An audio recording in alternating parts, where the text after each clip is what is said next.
سورہ فتح کا آغاز ہے۔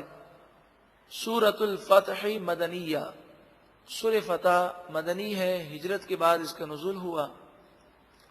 قرآن پاک کی ترتیب کے اعتبار سے اس کا نمبر 48 ہے، نزول کے اعتبار سے اس کا نمبر 111 ہے۔ اس میں 29 آیتیں اور 4 رکوع ہیں۔ اس سورہ مبارکہ کا نزول کب ہوا؟ تو مفسرین بیان کرتے ہیں یکم ذی قعدہ، یکم یعنی پہلی تاریخ ذی قعدہ کی 6 ہجری، نبی اکرم صلی اللہ علیہ وآلہ وسلم تقریباً 1400 صحابہ کرام کو لے کر عمرہ کرنے کی نیت سے مکہ مکرمہ روانہ ہوئے۔ ذوالحلیفہ کے مقام پر آپ نے 2 رکعت نفل ادا فرمائی احرام کی نیت سے، اور پھر آپ نے عمرے کی نیت فرمائی۔ پھر آپ جب حدیبیہ کے مقام پر پہنچے تو کافروں کو یہ معلوم ہوا کہ حضور عمرہ کرنے کے لیے آئے ہیں، مگر کافروں نے یہ سمجھا کہ عمرے کے بہانے مسلمان مکے میں داخل ہو کر پھر مکے پر قبضہ کر لیں گے۔ تو مسلمانوں نے کافی نے سمجھایا کہ ہم احرام کی حالت میں ہیں، ذی قعدہ حرمت والا مہینہ ہے، مسجد الحرام حرمت والی مسجد ہے، تو ہم ہرگز تلوار نہیں چلائیں گے، مگر وہ لوگ نہ مانے۔ پھر ایک صلح کا معاہدہ ہوا۔ تو جب صلح کا معاہدہ ہوا تو اس معاہدے کی بعض شرائط ایسی تھی کہ جس سے مسلمان جو ہیں انہوں نے اپنے دل میں کمزوری محسوس کی، اور انہیں اس صلح پر بڑا افسوس تھا۔ صلح حدیبیہ، تو یہ صلح حدیبیہ میں ایک شرط یہ تھی کہ مسلمان اگر مکے سے بھاگ کر مدینے آ جائے تو مدینے والے اسے مکے والوں کو واپس کر دیں گے، اور اگر مدینے کا کوئی مسلمان مرتد ہو جائے اور وہ مکے بھاگ کر چلا جائے تو مکے والے اسے واپس نہیں کریں گے۔ یہ ایک ایسی شرط تھی جس سے بظاہر محسوس یہ ہوتا تھا کہ مسلمانوں نے کمزوری محسوس کی، اور انہوں نے اپنے 2 قدم پیچھے کیے اور کافروں کی باتیں مان لیں۔ اس سے کافر بڑے خوش ہوئے کہ ہم نے مسلمانوں کو کمزور ثابت کر دیا۔ دوسری اس میں ایک یہ شرط تھی کہ اس سال 6 ہجری حضور اور صحابہ کرام عمرہ نہیں کریں گے، اور وہ احرام کھول دیں گے، اس کا کفارہ ادا کریں گے، اور پھر آئندہ سال 7 ہجری کو اس عمرے کی قضا کریں گے۔ تو یہ بھی معاہدے کی یہ شک تھی جو مسلمانوں کے ذہنوں پر بہت گراں گزری۔ تو اس پر سورہ فتح نازل ہوئی اور فرمایا اس معاہدے کو تم یہ مت سمجھو کہ اس میں مسلمانوں کی کمزوری ظاہر ہوئی ہے، بلکہ در حقیقت بظاہر کافر ان شرطوں کو یہ سمجھ رہے ہیں کہ ان کے لیے مفید ہے، لیکن در حقیقت یہی شرطیں فتح مکہ کا سبب بنیں گی۔ اور واقعی 6 ہجری میں یہ معاہدہ ہوا، اور 8 ہجری میں مکہ مکرمہ فتح ہو گیا۔ اور اس کا سبب یہ ہوا کہ جب مسلمان مکے سے بھاگ کر مدینے آتے تو نبی اکرم صلی اللہ علیہ وآلہ وسلم ان مسلمانوں کو کافروں کے حوالے کر دیتے معاہدے کے مطابق۔ اب ہوا یہ کہ یہ مسلمان جب کافروں کے ساتھ جا رہے تھے تو راستے میں انہوں نے کافروں کو غافل پا کر ان کو قتل کر دیا، اور نہ یہ مکے گئے نہ مدینے گئے، بلکہ ساحل سمندر پر جا کر ایک جگہ پر انہوں نے ڈیرا ڈال لیا۔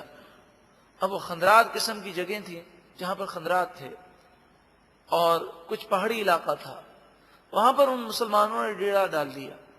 اب ہوتا یہ کہ جب بھی کافروں کا کوئی قافلہ یہاں سے گزرتا تو مسلمان اس پر حملہ کر دیتے۔ جو بھی مکہ مکرمہ سے مسلمان بھاگتا وہ سیدھا وہاں آ جاتا۔ اس طرح مسلمانوں کی ایک بہت بڑی تعداد بن گئی، اور کافروں کے لیے ایک مشکل کا باعث بن گئی۔ تو کافر آئے اور کہنے لگے یا رسول اللہ صلی اللہ علیہ وسلم، یہ مسلمان ہمیں تنگ کرتے ہیں۔ تو آپ نے فرمایا کہ ہمارا معاہدہ یہ تھا کہ ان کو مدینے میں جگہ نہ دی جائے، تو ہم انہیں مدینے میں جگہ نہیں دیتے، اور اگر یہ آتے ہیں تو ہم تمہیں دے دیتے ہیں، تو انہوں نے کہا کہ جو آپ نے دیے ہیں وہ تو راستے میں بھاگ گئے. تو آپ نے فرمایا ہماری ذمہ داری تو یہی تھی کہ ہم تمہارے حوالے کر دیں, اب تم قابو نہ رکھ سکے تو ہم اس کے ذمہ دار نہیں ہیں. تو انہوں نے ہاتھ جوڑ کے کہا کہ آپ اس معاہدے کو ختم فرما دیں اور ان مسلمانوں کو مدینے میں بلا لیں, کیونکہ ہم ان سے بہت پریشان ہیں, ہم اپنی طرف سے اس معاہدے کی شرط کو واپس لیتے ہیں. تو اس طرح کیا ہوا کہ وہ مسلمان کا گروپ جو مکہ مکرمہ میں تھا, اسے جب ایک جائے پناہ مل گئی تو بڑی تیزی کے ساتھ مسلمان مکے سے نکل گئے. اب مسئلہ یہ تھا کہ اگر مکہ مکرمہ پر حملہ کیا جائے تو اس وقت ایسے کئی مسلمان تھے جو تھے مسلمان مگر وہ ابھی تک اپنے ایمان کا انہوں نے اظہار نہیں کیا تھا. تو اس لیے سن 6 ہجری اور 7 ہجری میں حملہ کرنے سے منع کیا گیا, اور ان 2 سالوں کے اندر تمام مسلمان جو مکے میں تھے وہ سب آہستہ آہستہ نکل گئے. اب مکے میں صرف کافر رہ گئے. تو 8 ہجری میں مکہ مکرمہ پر حملے کا حکم دیا گیا. مسلمان حملے کے لیے مکہ مکرمہ پہنچے, لیکن اللہ تبارک و تعالی نے مسلمانوں کا ایسا رعب عطا فرمایا کہ کافروں نے بغیر مقابلہ کیے اپنی شکست کو تسلیم کر لیا اور مکہ مکرمہ بغیر تلوار چلے فتح ہو گیا.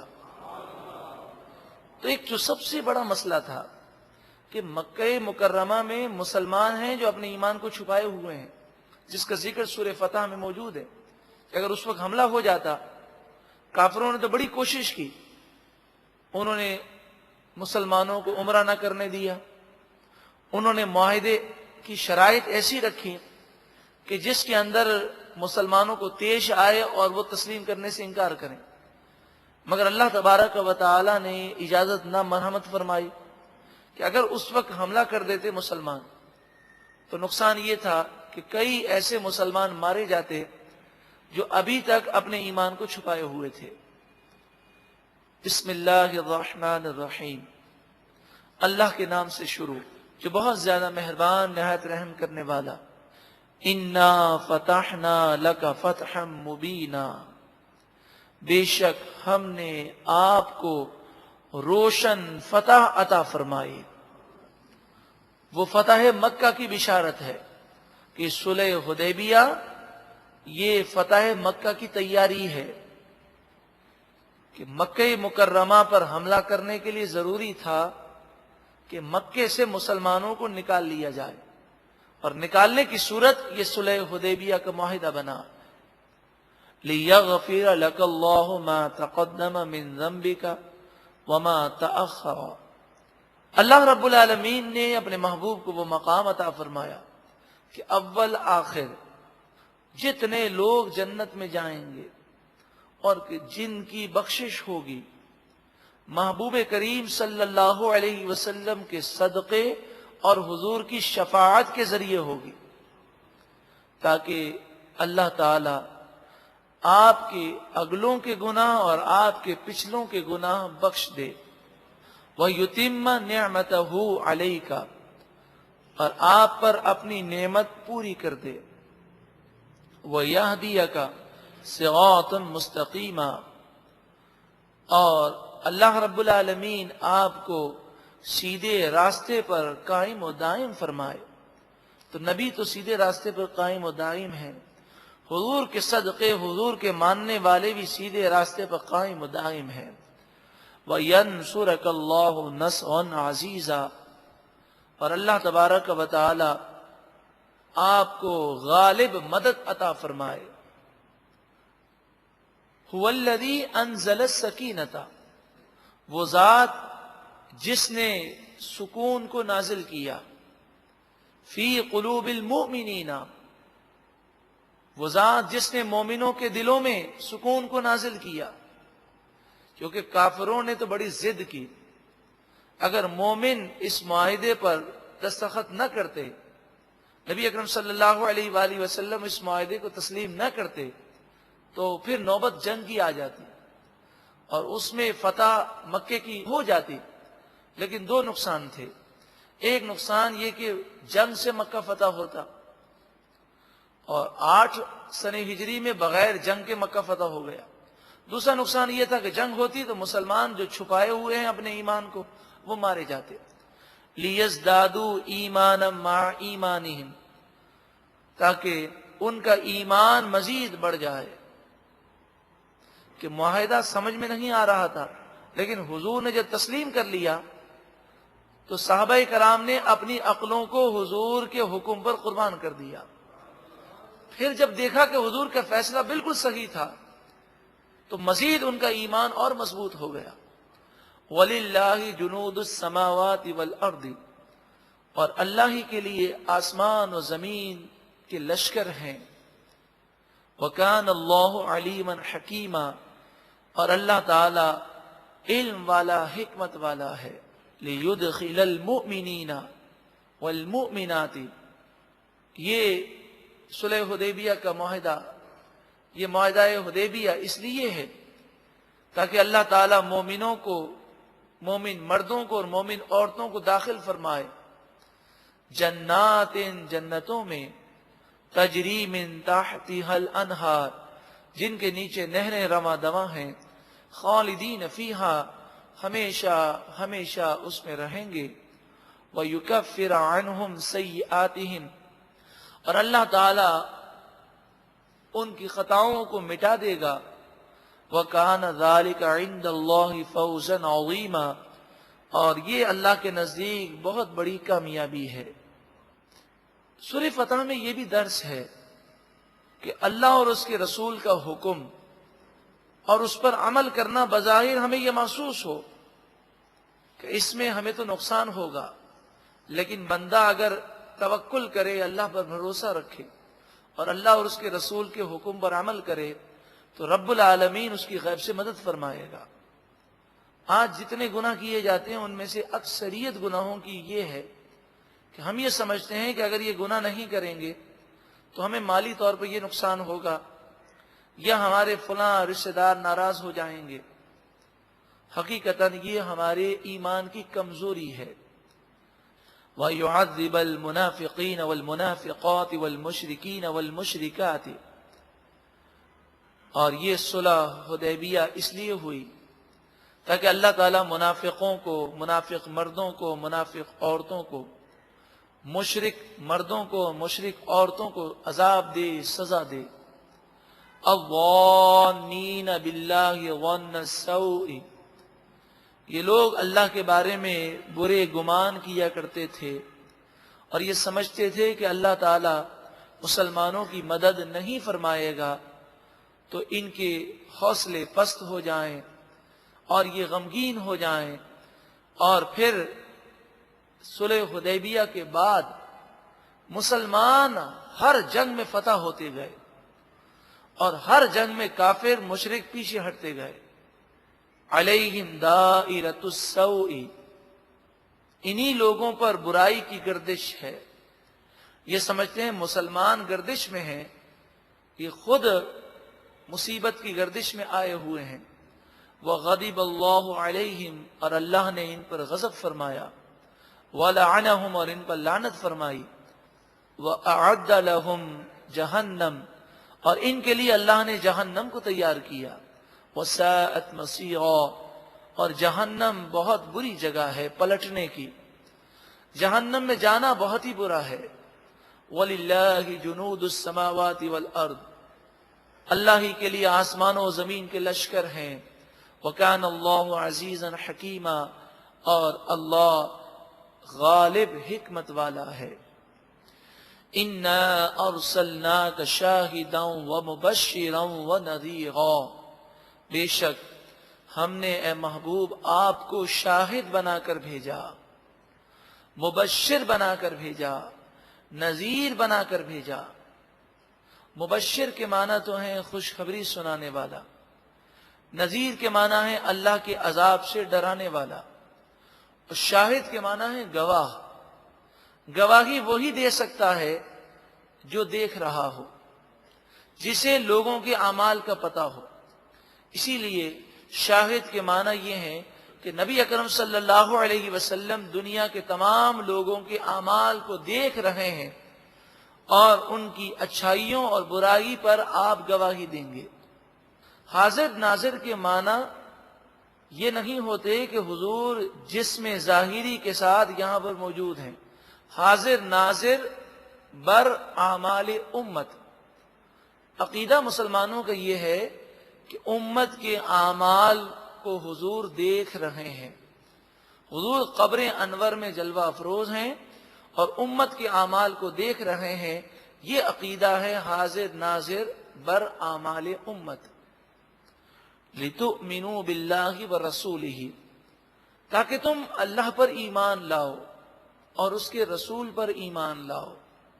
وَتُعَزِّرُوهُ، اور اس نبی کی تعظیم کرو. وَتُوَقِّرُوهُ، اور اس نبی کی توقیر کرو. ایمان کے بعد فوراً جس چیز کا ذکر ہے وہ تعظیم و توقیر ہے.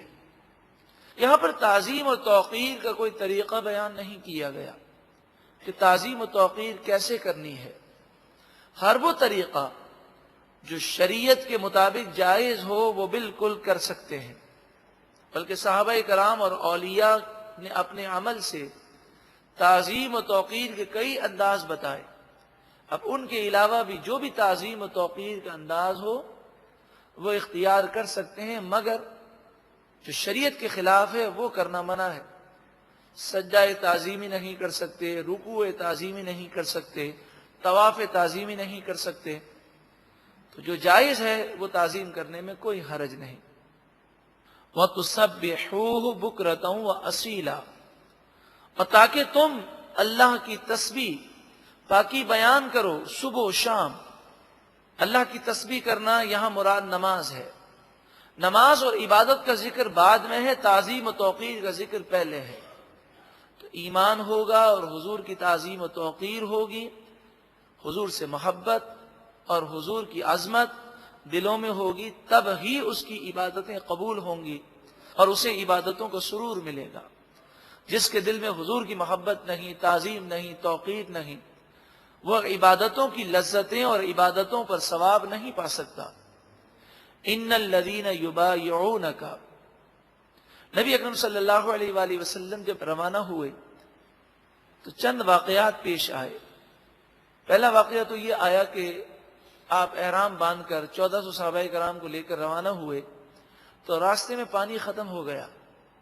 صرف ایک برتن میں پانی تھا جس سے نبی اکرم صلی اللہ علیہ وسلم وضو فرما رہے تھے. صحابہ کرام جمع ہو گئے. آقا دو جہاں صلی اللہ علیہ وآلہ وسلم نے یہاں پر وہ معجزہ دکھایا کہ آپ نے اپنی 5 انگلیاں مبارک اس پانی میں رکھ دیں اور ان انگلیوں سے پانی کے ایسے چشمے جاری ہوئے کہ حضرت جابر سے پوچھا گیا کہ آپ کی تعداد کتنی تھی؟ تو حضرت جابر کہتے ہیں کہ ہماری تعداد تو صرف 1400-1500 تھی. پانی اس کثرت سے تھا کہ اگر 1,00,000 بھی ہوتے تو اس کے لیے کافی تھا. جانوروں نے پیا، کھانا پکایا گیا، وضو غسل کیا گیا اور پانی سٹور کیا گیا، لیکن یہ پانی کے چشمے جاری تھے. اور دوسرا واقعہ یہ ہوا کہ جب حضور نبی کریم صلی اللہ علیہ وسلم حدیبیہ کے مقام پر پہنچے تو ایک یہاں پر کنواں تھا. اس کنویں میں پانی جو ہے خشک ہو چکا تھا.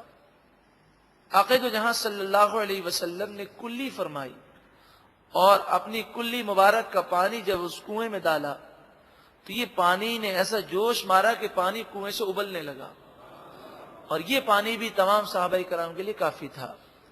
اور تیسرا واقعہ اس موقع پر یہ ہوا کہ جب نبی اکرم صلی اللہ علیہ وآلہ وسلم نے حضرت عثمان غنی کو بھیجا مکہ مکرمہ، کیونکہ کفار مکہ ان کی بہت عزت کرتے تھے، تو حضرت عثمان غنی کو بھیجا اور فرمایا ان کو سمجھاؤ کہ ہم جنگ کرنے نہیں آئے، ہم تو عمرہ کرنے آئے ہیں. تو کافروں نے حضرت عثمان غنی کو اپنے پاس رکھ لیا اور ان سے کہا کہ آپ اگر طواف کرنا چاہیں تو آپ کو اجازت ہے، ہم حضور کو طواف نہیں کرنے دیں گے. اب آپ بتائیے، جس نے عمرے کی نیت کی ہو اور خانہ کعبہ میں پہنچ جائے تو اس پر طواف کرنا واجب ہے، لیکن عشق و محبت کی کہانی اور عشق و محبت کا انداز کچھ اور ہے. حضرت عثمان غنی نے فرمایا کہ میں حضور کے بغیر طواف کر ہی نہیں سکتا، میں اپنا عمرہ اسی وقت ادا کروں گا جب حضور ادا فرمائیں گے. اور یہاں پر یہ معاملہ ہوا کہ بعض صحابہ کرام نے کہا کہ عثمان غنی بڑے خوش نصیب ہیں.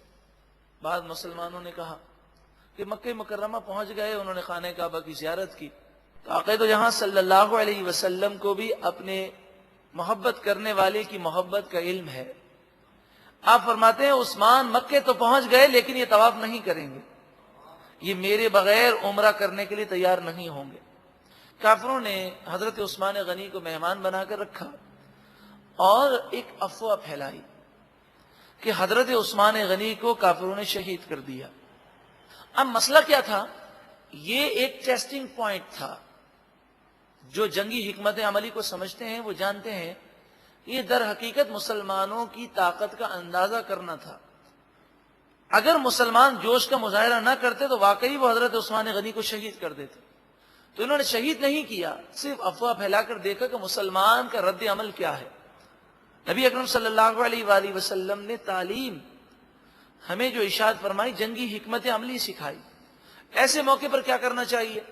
ایسے موقع پر اپنی قوت کا اظہار کرنا چاہیے تاکہ دشمن پر ہیبت بیٹھ جائے اور وہ جو افواہ پھیلا رہا ہے آئندہ ایسا کام کرنے تو کیا افواہ پھیلانے کی جرت نہ ہو. تو نبی اکرم صلی اللہ علیہ وآلہ وسلم نے جہاد کی بیعت لی اور صحابہ کرام نے حضور کے دست مبارک پر آ کر یہ کہا کہ ہم اپنے خون کا آخری قطرہ بہا دیں گے, ہم حضرت عثمان غنی کا بدلہ لیں گے. اب یہ تو حضور کی تعلیم تھی کہ زندگی کیسے گزارنی ہے, ایک جرنیل کو, ایک سپہ سالار کو کس موقع پر جرأت و بہادری کا مظاہرہ کرنا چاہیے. لیکن جہاں تک حضور کے علم کا تعلق تھا, حضور نے آخر میں اپنے علم کا اظہار کر دیا. آپ نے فرمایا یہ میرا ہاتھ ہے اور یہ عثمان غنی کا ہاتھ ہے, اب میں عثمان غنی کی طرف سے بیعت کرتا ہوں. یہ اشارہ اس پر تھا کہ مجھے معلوم ہے کہ حضرت عثمان غنی زندہ ہے, کیونکہ مردہ کے بارے میں تو بیعت نہیں کی جاتی. تو آپ نے فرمایا یہ عثمان غنی کا ہاتھ ہے. اپنے سیدھے ہاتھ کو حضور نے حضرت عثمان غنی کا سیدھا ہاتھ قرار دیا. حضرت عثمان غنی فرماتے ہیں اس واقعے کے بعد سے مجھے یہی فکر رہی کہ میرا سیدھا ہاتھ کہاں پر ہے, کیونکہ میرے سیدھے ہاتھ کو حضور نے اپنا ہاتھ قرار دیا. تو آپ ہر وقت احتیاط کرتے رہے, اس سیدھے ہاتھ کا آپ ادب کرتے رہے. یہ جب واقعہ ہوا تو کافروں پر ایسی ہیبت طاری ہوئی کہ یہ تو پہلے تو معاہدہ کرنے کو تیار ہی نہ تھے. انہوں نے چاروں طرف سے مسلمانوں کو گھیر لیا تھا, وہ جنگ پر تیار تھے. لیکن مسلمانوں کے جوش دیکھ کر اور خصوصاً عروہ بن مسعود جو طائف کا سردار تھا اور طائف کا سب سے امیر آدمی تھا, اس کو جب قریش نے بھیجا, عروہ بن مسعود نے جا کر انہیں جو منظر کشی کی مسلمانوں کی, کہا تم ان صحابہ کرام کا مقابلہ نہیں کر سکتے, یہ حضور سے اتنی محبت کرتے ہیں کہ میں نے بڑے بڑے بادشاہوں کے دربار میں حاضری دی ہے, بڑے بڑے سپر پاور کہلانے والے بادشاہوں کے درباری اتنا ادب اپنے بادشاہ کا نہیں کرتے جتنا ادب صحابہ کرام حضور کا کرتے ہیں. پھر انہوں نے بیان کیا کہ وہ وضو کرتے ہیں تو حضور وضو کرتے ہیں, وضو کا پانی صحابہ کرام نیچے نہیں گرنے دیتے, اس پانی کو اپنے ہاتھوں پر لیتے ہیں, اور جسے پانی نہیں ملتا وہ دوسرے صحابی کے ہاتھ کی تری کو اپنے ہاتھ پر رکھ کر مل لیتا ہے اور پھر اپنے چہرے پر ملتا ہے. ہمارا تو تھوک ہے, اس سے لوگ گھن کرتے ہیں. لیکن عروہ بن مسعود کہتے ہیں نبی اکرم صلی اللہ علیہ وسلم جب لعاب دہن مبارک اپنے دہن مبارک سے نکالتے ہیں تو نیچے نہیں گرنے دیتے, صحابہ اپنے ہاتھوں پر لیتے ہیں اور اپنے چہرے پر اور اپنے سینے پر ملتے ہیں, کیونکہ وہ سمجھتے ہیں یہ نور کا ٹکڑا ہے, سینہ نور سے منور ہو جائے گا. حضور کے بال مبارک یہ زمین پر نہیں گرنے دیتے, اور اگر کسی کو بال مبارک مل جائے تو وہ دنیا و ما فیہا سے, وہ دنیا کی ساری دولت سے زیادہ عظیم دولت اسے سمجھتا ہے. جب حضور کلام فرماتے ہیں تو صحابہ بڑی توجہ سے سنتے ہیں, جب حضور موجود ہوتے ہیں تو صحابہ اس طرح سر جھکا کر با ادب بیٹھتے ہیں کہ کئی کئی گھنٹوں تک وہ ہلتے نہیں, پرندے انہیں ستون سمجھ کر ان کے سروں پر بیٹھ جاتے ہیں. تو جب عروہ بن مسعود نے یہ باتیں سنائی, مسلمانوں کے جوش کو کافروں نے دیکھا تو اب انہوں نے حضرت عثمان غنی کو رہا کر دیا اور جنگ کا خیال انہوں نے نکال دیا اور وہ صلح کی طرف راغب ہو گئے۔ تو جو صلح حدیبیہ سے پہلے بیعت رضوان ہوئی، بیعت رضوان اسے اس لیے کہا گیا کہ مسلمانوں نے جو جوش کا مظاہرہ کیا اللہ تعالیٰ کو پسند آیا اور اللہ تعالیٰ ان سے راضی ہوا۔ تو رضوان مانے خوشنودی، اللہ کی رضامندی۔ ارشاد فرمایا ان الذین یبایعونک انما یبایعون اللہ، جو لوگ آپ کے دستے مبارک پر بیعت کرتے ہیں وہ در حقیقت اللہ سے بیعت کرتے ہیں۔ ید اللہ فوق ایدیہم، ان کے ہاتھوں پر اللہ کا دست قدرت ہے، دست رحمت ہے، یعنی اللہ کی رحمتوں کا ان پر نزول ہو رہا ہے۔ اب آپ بتائیے کہ تاریخ کا یہ عظیم واقعہ ہے، لیکن قرآن و حدیث نہ سمجھنے کی وجہ سے لوگ یہ کہتے ہیں، بعض نادان، کہ یہ بیعت غلط فہمی میں حضور نے کی۔ نعوذ باللہ من ذالک، حضور نے کوئی غلط فہمی سے بیعت نہیں کی، بلکہ یہ تو عظیم بیعت ہے جس میں مسلمانوں کے جذبے کا اظہار ہے، اور کافروں کو بتایا گیا تو ابھی تو افواہ پھیلائی ہے، اگر واقعی تم نے حضرت عثمان غنی کو شہید کیا تو ہم تمہارا کیا حشر کریں گے۔ تو یہ جذبہ دکھانا ضروری تھا۔ اگر یہ بیعت کی یہ فضیلت نہ ہوتی اور یہ غلط فہمی کی بیعت ہوتی تو اللہ تعالیٰ فرماتا اے مومنو تم اتنے جذباتی کیوں ہو جاتے ہو، تحقیق تو کر لیا کرو، تم افواہ کے اوپر تم خون دینے کو تیار ہو گئے ہو۔ ایسا نہیں فرمایا گیا، بلکہ مسلمانوں کی تعریف کی گئی کہ یہ موقع تھا کہ حضور فرما رہے ہیں کہ یہ عثمان غنی کا ہاتھ ہے، میں عثمان غنی کی طرف سے بیعت کر رہا ہوں۔ آخر میں حضور نے وضاحت کر دی کہ میں جانتا ہوں عثمان غنی زندہ ہیں، مگر جنگی حکمت عملی کے تحت اپنی جرت و بہادری کا اظہار کرنا ضروری تھا۔ فمن نکث، پس جو کوئی توڑے، فإنما ينکث علی نفسہ، تو وہ خود اپنا نقصان کرے گا توڑ کر۔ جس نے بیعت کی، اگر ان میں سے کوئی بیعت توڑے گا اور اسلام کی خاطر جان اور مال کا نذرانہ نہیں پیش کرے گا تو اپنا نقصان کرے گا۔ لیکن اللہ رب العالمین نے ایسا کرم فرمایا کہ 1400 صحابہ کرام میں سے کسی نے بھی بیعت نہ توڑی۔ وَمَنْ أَوْفَى بِمَا عَاهَدَ عَلَيْهُ اللَّهُ، اور جس نے اللہ سے عہد کیا اور اس عہد کو پورا کیا، فَسَيُؤْتِيهِ أَجْرًا عَظِيمًا، پس ان قریب اللہ تعالیٰ اسے اجر عظیم عطا فرمائے گا۔ مسلمانوں کے جذبات، ان کے ولولے کو قرآن نے بیان کیا، حضور کے معجزات اور صحابہ کرام کو جو حضور سے محبت ہے اس کا ذکر قرآن پاک نے کیا۔ یقیناً عشق رسول دل میں ہونا بہت بڑی سعادت ہے۔ اگر عشق رسول بڑھانا ہو تو دو چیزیں ہیں، اگر محبت رسول اپنے دل میں پیدا کرنا ہے تو دو چیزیں ہیں۔ ایک تو یہ کہ ان واقعات کو پڑھا جائے کہ صحابہ کرام اور اولیاء حضور سے کیسی محبت کیا کرتے تھے، ان کے لکھے ہوئے کلام کو پڑھا جائے کہ صحابہ کرام کے اعمال، اور پھر اولیاء نے جو نعتیں لکھی وہ نعتیں عربی میں بھی ہیں، فارسی میں بھی ہیں، اردو میں بھی ہیں اور کئی زبانوں میں بھی ہیں۔ تو جو نعتیں لکھ کر انہوں نے حضور سے محبت کا اظہار کیا تو اندازہ لگایا جائے کہ ہمارے اسلاف کو نبی اکرم صلی اللہ علیہ وآلہ وسلم سے کیسی محبت، اور صحابہ کرام سب کچھ اپنا حضور پر کیسا قربان کرتے تھے۔ اور اس کے ساتھ ساتھ محبت رسول بڑھانے کے لیے یہ بھی ضروری ہے کہ حضور کے کمال، حضور کے فضائل، حضور کی طاقت، حضور کی قدرت اور خصوصاً آپ کے جسم منور کے معجزات وہ معلوم کیے جائیں، ایسی کتابوں کو پڑھا جائے جس سے حضور کی شان معلوم ہو، تو انشاءاللہ محبت رسول میں مزید اضافہ ہوگا۔ ذکر جمیل بہت اچھی کتاب ہے، اس کا شروع سے لے کر آخر تک مطالعہ کرنا یہ عشق رسول میں بہت اضافہ کر دیتا ہے۔ مولانا شفیع اوکاڑوی علیہ رحمہ کی لکھی ہوئی کتاب ہے ذکر جمیل، یہ ہر مومن کو اس کا مطالعہ ضرور کرنا چاہیے۔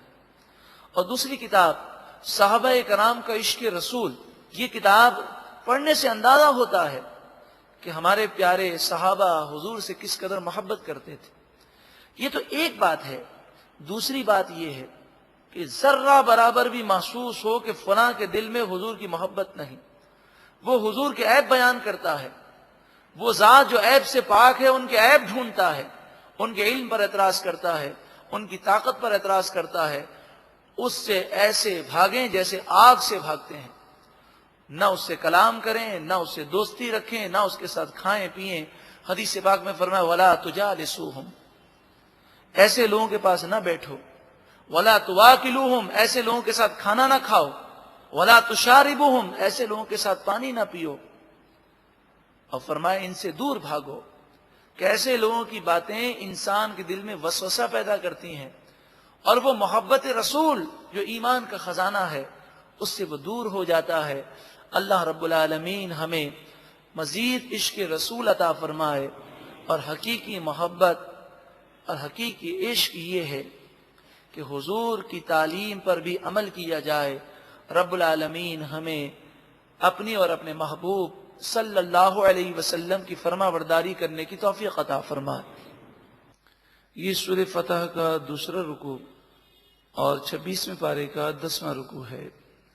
ارشاد فرمایا سَيَقُولُ لَكَ، ان قریب آپ سے کہیں گے المخلفون من الاعراب، پیچھے رہ جانے والے دیہاتی، یعنی دیہاتی لوگ ان قریب آپ سے کہیں گے شغلتنا اموالنا واہلونا، ہمیں ہمارے مال نے اور ہمارے گھر والوں نے مشغول رکھا، فاستغفر لنا، بس آپ ہمارے لیے استغفار کریں۔ یقولون، وہ کہتے ہیں بِأَلْسِنَتِهِمْ مَا لَيْسَ فِي قُلُوبِهِمْ، یہ باتیں وہ صرف زبان سے کہتے ہیں اور یہ باتیں دل میں نہیں، ان کے دل میں جو باتیں نہیں وہ باتیں وہ زبان سے کہتے ہیں۔ نبی اکرم صلی اللہ علیہ وآلہ وسلم مدینہ منورہ سے جب عمرے کے لیے روانہ ہوئے تو منافقین وہ عمرہ کرنے میں شامل نہ ہوئے، حالانکہ ابھی تک منافقین اپنے آپ کو مسلمان ثابت کرنے کی کوشش کرتے تھے، مگر اس موقع پر وہ حضور کے ساتھ عمرے کے لیے روانہ نہ ہوئے۔ جب نبی اکرم صلی اللہ علیہ وآلہ وسلم صلح حدیبیہ کے بعد واپس آئے تو ان دیہاتیوں نے اور منافقوں نے یہ عذر پیش کیا کہ ہمیں دنیا کی محبت نے اور مال کی محبت نے، گھر بار کی محبت نے آپ کے ساتھ عمرہ کرنے سے روک دیا، آپ ہمیں معاف کریں، اللہ سے ہمارے لیے استغفار کریں۔ حالانکہ در حقیقت یہ بات نہیں تھی، اصل بات یہ تھی کہ ان منافقوں کا اور دیہاتیوں کا یہ خیال تھا کہ مسلمان 1400 ہیں، یہ جا تو عمرہ کرنے کے لیے ہیں مگر یہ واپس نہیں آ سکیں گے اور کافر ان سب کو شہید کر دیں گے، تو کافروں سے ڈر کر یہ عمرہ کرنے نہیں گئے، اور اصل بات کو وہ ظاہر نہیں کرتے بلکہ یہ عذر یہ پیش کرتے ہیں کہ دنیا کی محبت نے ہمیں عمرہ کرنے سے روکا، یعنی ہم کاروباری معاملات میں اور گھر بار میں اتنے مشغول تھے کہ مصروفیات کی وجہ سے ہم عمرہ نہ کر سکے۔ قل، اے محبوب آپ فرمائیے فَمَن يَمْلِكُ لَكُم مِّنَ اللَّهِ شَيْئًا إِنْ أَرَادَ بِكُمْ ضَرًّا أَوْ أَرَادَ بِكُمْ نَفْعًا، اللہ رب العالمین کے غضب سے تمہیں کون بچا سکے گا اگر وہ تم پر ضر پہنچانا چاہے، تمہیں نقصان پہنچانا چاہے تو اللہ رب العالمین کا مقابلہ کون کر سکتا ہے؟ او اراد بکم نفعا، اور اگر اللہ تعالیٰ تمہیں نفع پہنچانا چاہے تو کوئی اس نفع کو روک نہیں سکتا۔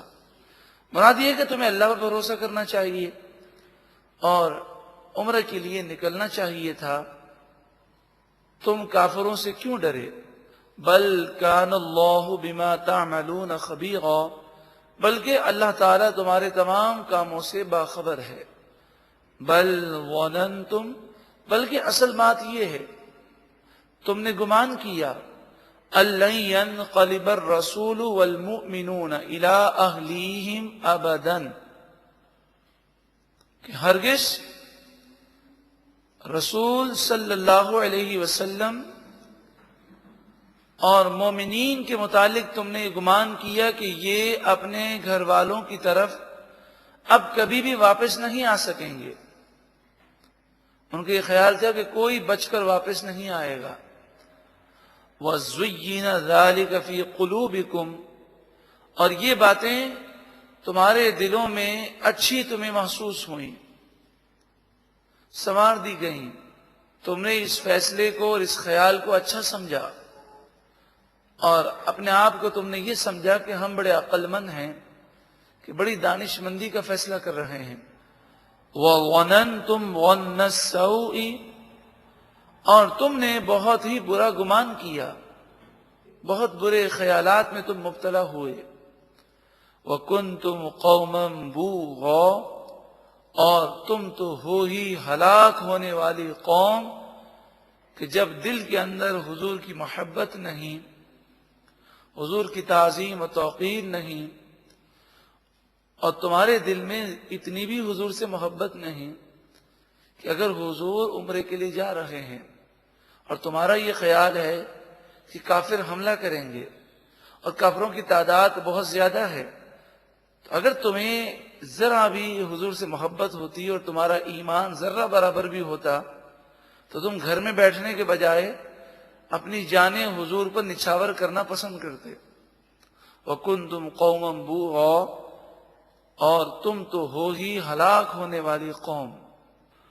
وَمَن لَّمْ يُؤْمِن بِاللَّهِ وَرَسُولِهِ، اور جو کوئی اللہ اور اس کے رسول پر ایمان نہ رکھے، فَإِنَّا أَعْتَدْنَا لِلْكَافِرِينَ سَعِيرًا، پس بے شک ہم نے کافروں کے لیے بھڑکتی ہوئی آگ تیار کی ہے.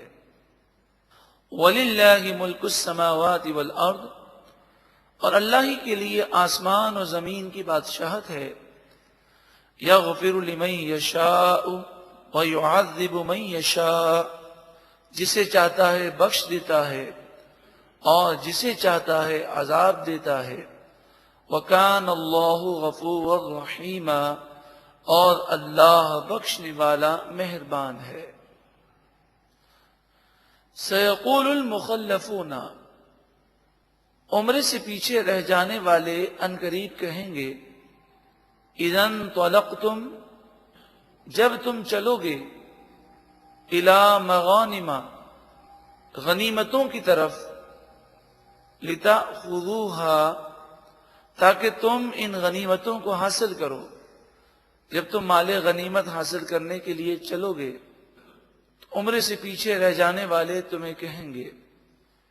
اصل بات یہ ہے کہ جب حدیبیہ کی صلح ہو گئی اور 1400 صحابہ کرام واپس آئے تو راستے میں انہیں بشارت دی گئی کہ اب تمہیں مدینے پہنچ کر خیبر پر حملہ کرنا ہے اور خیبر کی یقینی فتح ہے.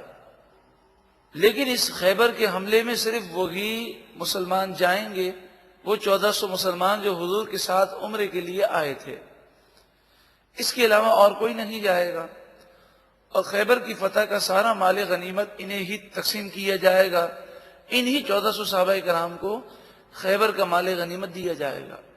تو فرمایا کہ اب جب غنیمتوں کی طرف تم جاؤ گے، یعنی خیبر کی فتح کرنے کے لیے، تو یہ پیچھے رہ جانے والے کہیں گے، ذرونا نتبعکم، تم ہمیں چھوڑ دو تاکہ ہم بھی تمہارے ساتھ آئیں اور تمہارے پیچھے چلیں اور ہم بھی جہاد میں حصہ لیں.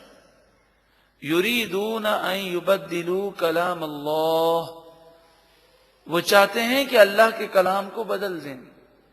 اللہ نے تو فرمایا کہ یہ 1400 صحابہ کرام جو عمرے کے لیے روانہ ہوئے تھے اور عمرہ نہ کر سکے، خیبر کی فتح کے اندر حصہ وہی لیں گے اور سارا مال غنیمت انہی میں تقسیم ہوگا. اور یہ اللہ کے کلام کو بدلنا چاہتے ہیں اور کہتے ہیں ہمیں بھی جہاد میں جانے دو. قل، اے محبوب آپ فرمائیے لن تتبعونا، ہرگز تم ہمارے پیچھے نہ چلو، کذالکم قال اللہ من قبل، یہ وہ باتیں ہیں جو اللہ تعالی نے اس سے پہلے فرمائی اور یہ پہلے ہی فیصلہ ہو چکا ہے، ہم اپنی طرف سے نہیں کہہ رہے۔ تو یہ کہ جو عمرے کے لیے نہیں آئے تھے، اب خیبر کی مال غنیمت حاصل کرنے کے لیے بے چین ہیں، وہ کہیں گے یہ تم اپنی طرف سے باتیں کہہ رہے ہو، فَسَيَقُولُونَ بَلْ تَحْسُدُونَنَا، پس ان قریب وہ کہیں گے بلکہ تم ہم سے حسد کرتے ہو اور تم چاہتے ہو کہ ہمیں یہ مال غنیمت نہ ملے۔ یہ تمام آیتیں مدینہ منورہ پہنچنے سے پہلے نازل ہو گئیں۔ جب مدینہ منورہ پہنچے تو جیسا قرآن مجید فرقان حمید نے فرمایا ویسا ہی ان لوگوں نے کہا، بل کانوا لا یفقہون الا قلیلا، بلکہ یہ لوگ بہت تھوڑی باتیں سمجھتے ہیں اور وہ تھوڑی بھی جو ان کے فائدے کی ہیں وہی ان کو سمجھ میں آتی ہیں۔ یہ اللہ اور اس کے رسول کا فرمان اور یہ باتیں ان کی سمجھ میں نہیں آتی۔ قل، اے محبوب آپ فرمائیے، للمخلفین من الاعراب، پیچھے رہ جانے والے جو دیہاتی ہیں جو عمرے کے لیے حاضر نہیں ہو سکے، حدیبیہ کے مقام پر صلح میں اور بیعت رضوان میں وہ شریک نہ تھے، ان سے آپ فرمائیں کہ تمہیں جہاد میں نہ جانے کا اگر افسوس ہے تو کوئی بات نہیں، ان قریب تمہاری آزمائش ہوگی اور تمہیں ایک ایسی قوم کے لیے بلایا جائے گا جو بڑی سخت جنگجو ہوگی۔ اس وقت دیکھا جائے گا کہ تم اسلام کی خاطر قربانی دینے میں صرف دعویٰ کرتے ہو یا واقعی تم سچے ہو۔ ستدعون، ان قریب تم بلائے جاؤ گے، الی قوم، ایک ایسی قوم کی طرف، الی بأس شدید، جو شدید طاقت رکھنے والی ہوگی، تو قاتلونہم، تم ان سے جہاد کرو گے، او یسلمون، یا وہ اسلام قبول کر لیں گے۔ مفسرین فرماتے ہیں کہ یہ آیت کریمہ مستقبل کے بارے میں خبر ہے۔ نبی اکرم صلی اللہ علیہ وآلہ وسلم کے وصال ظاہری کے بعد صدیق اکبر رضی اللہ تعالی عنہ کے دور میں مسیلمہ کذاب نے نبوت کا جھوٹا دعویٰ کیا، تو یمامہ کے مقام پر ایک شدید جنگ ہوئی اور مسیلمہ کذاب کی جو قوم تھی، جس کا قبیلہ تھا، وہ بہت ہی زیادہ جنگجو اور عرب کے اندر وہ لڑائی میں بڑے مشہور ہیں، تو یہ بڑی سخت جنگ تھی۔ تو اس جنگ کے لیے جب پکارا گیا تو مدینہ منورہ اور اس کے ارد گرد رہنے والے وہ دیہاتی کہ جنہوں نے توبہ کر لی تھی اور اب وہ جہاد پر جانا چاہتے تھے لیکن غزوہ خیبر میں جانے سے انہیں منع کیا گیا، انہیں بلایا گیا اس جنگ کے لیے، تو کئی اپنے اس دعوے پر قائم رہے اور انہوں نے مل کر اسلام کے لیے بڑی قربانیاں دیں اور مسیلمہ کذاب کے فتنے کو ختم کرنے میں تمام صحابہ کرام کی انہوں نے مدد فرمائی۔ فَإِن تُطِيعُوا يُؤْتِكُمُ اللَّهُ أَجْرًا حَسَنًا، پس اگر تم فرما برداری کرو گے اور اس موقع پر جہاد کے لیے نکلو گے تو اللہ تعالیٰ تمہیں اجر حسن، بہت اچھا اجر عطا فرمائے گا۔ وَإِن تَتَوَلَّوْا، اور اگر تم منہ پھیرو گے، جہاد کے لیے نہیں نکلو گے، کما تولیتم من قبل، جیسا کہ اس سے پہلے تم نے اپنا منہ پھیر لیا تھا اور حضور کے ساتھ عمرہ کرنے کے لیے نہ نکلے، ویسے ہی بعد میں اگر جہاد کے لیے نہ نکلو گے، یعذبکم عذابا علیما، اللہ تعالیٰ تمہیں دردناک عذاب دے گا۔ جب یہ آیت کریمہ نازل ہوئی کہ غزوہ خیبر کے بعد جتنی جنگیں ہوں گی، خصوصاً مسیلمہ کذاب کی جنگ جو مستقبل میں ہونے والی تھی، اس کی طرف اشارتاً بتایا گیا، تو کچھ لوگ اس طرح پریشان ہو گئے کہ اگر ہم بیمار ہوئے یا ہم معذور ہو گئے اور یہاں پر تو یہ ہے کہ اگر تم جہاد کے لیے نہ نکلے تو تمہارے لیے دردناک عذاب ہوگا. تو اس پر یہ آیت کریمہ نازل ہوئی. لیس علی الاعمی حرج، اعمی جو آنکھوں سے محروم ہے، نابینا ہے، نابینا شخص پر کوئی جرم نہیں، کوئی حرج نہیں.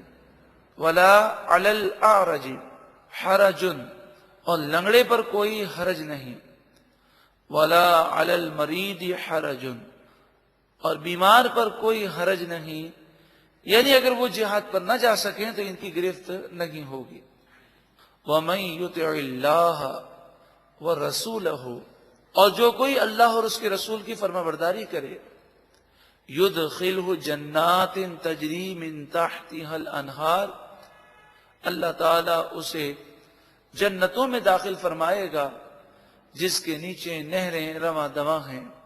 وَمَن يَتَوَلَّ، اور جو کوئی منہ پھیرے، يُعَذِّبْهُ عَذَابًا أَلِيمًا، اللہ تعالیٰ اسے دردناک عذاب دے گا.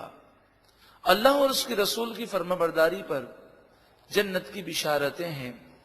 یقیناً کامیاب ہیں وہ لوگ کہ جو نفس و شیطان کی باتوں کو اور اپنی عقل کو ٹھکرا کر اللہ اور اس کے رسول کے فرمان کے مطابق زندگی گزارتے ہیں.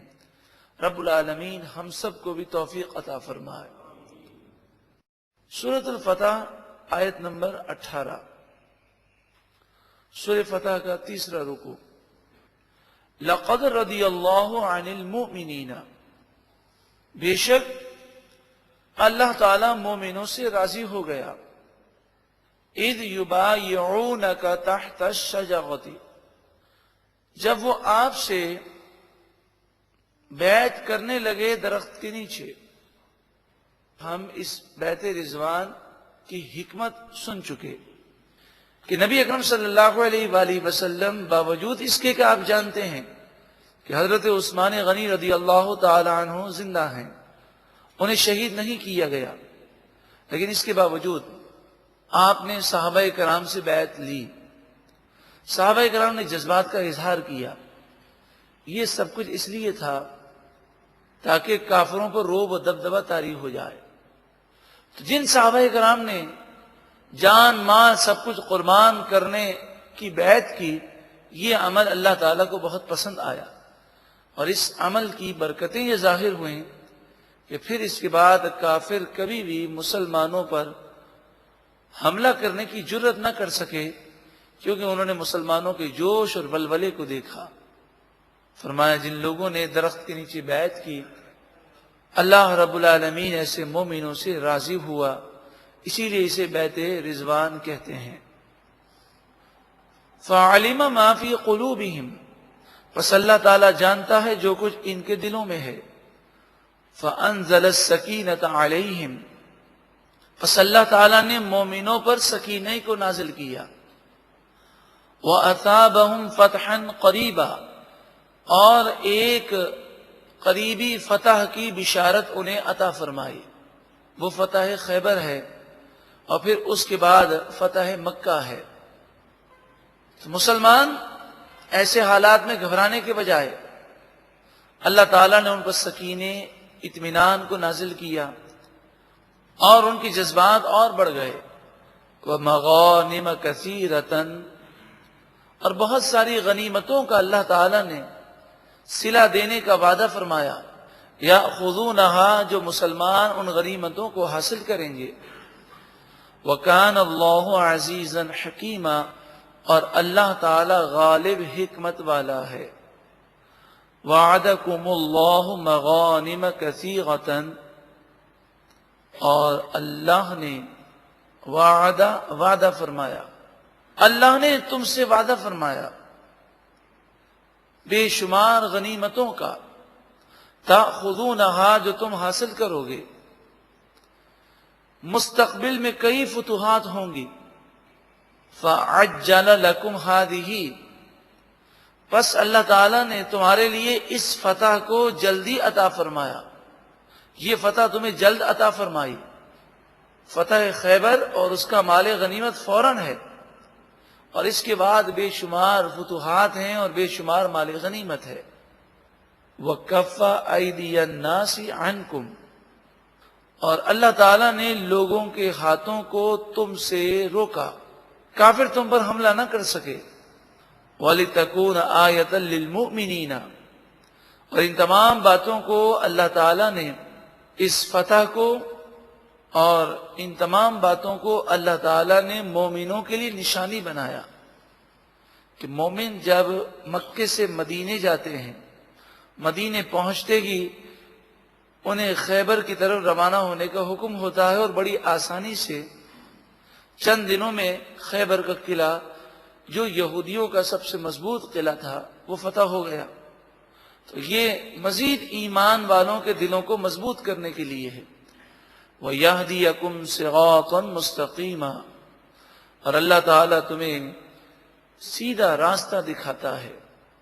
وَأُخْرَى لَمْ تَقْدِرُوا عَلَيْهَا، اور دوسری وہ فتوحات کہ جن پر تم قادر نہیں ہو، قَدْ أَحَاطَ اللَّهُ بِهَا، اللہ تعالیٰ نے ان فتوحات کو گھیر لیا، یعنی وہ بھی ان قریب تمہیں حاصل ہوں گی۔ وہ اخرى سے مراد مکہ مکرمہ کی فتح ہے کہ بظاہر تم عمرہ تک نہ کر سکے، لیکن اب ان قریب تمہیں مکے کی فتح ہوگی۔ بظاہر تو محسوس نہیں ہوتا، لیکن اللہ تعالیٰ یہ عطا فرمائے گا۔ وَكَانَ اللَّهُ عَلَى كُلِّ شَيْءٍ قَدِيرًا، اور اللہ تعالیٰ ہر چاہت پر قادر ہے۔ وَلَوْ قَاتَلَكُمُ الَّذِينَ كَفَرُوا، اور اگر کافر تم سے جنگ لڑتے، اس موقع پر جب تم عمرے کی نیت سے گئے تھے، اگر اس وقت تم پر حملہ کر دیتے، لَوَلَّوُا الْأَدْبَارَ، اس وقت کافر تمہارا مقابلہ نہ کر سکتے۔ لَوَلَّوُا الْأَدْبَارَ، پیٹ پھیر کر وہ بھاگ جاتے۔ ثُمَّ لَا يَجِدُونَ وَلِيًّا وَلَا نَصِيرًا، پھر وہ نہ اپنا کوئی دوست پاتے اور نہ ہی مددگار۔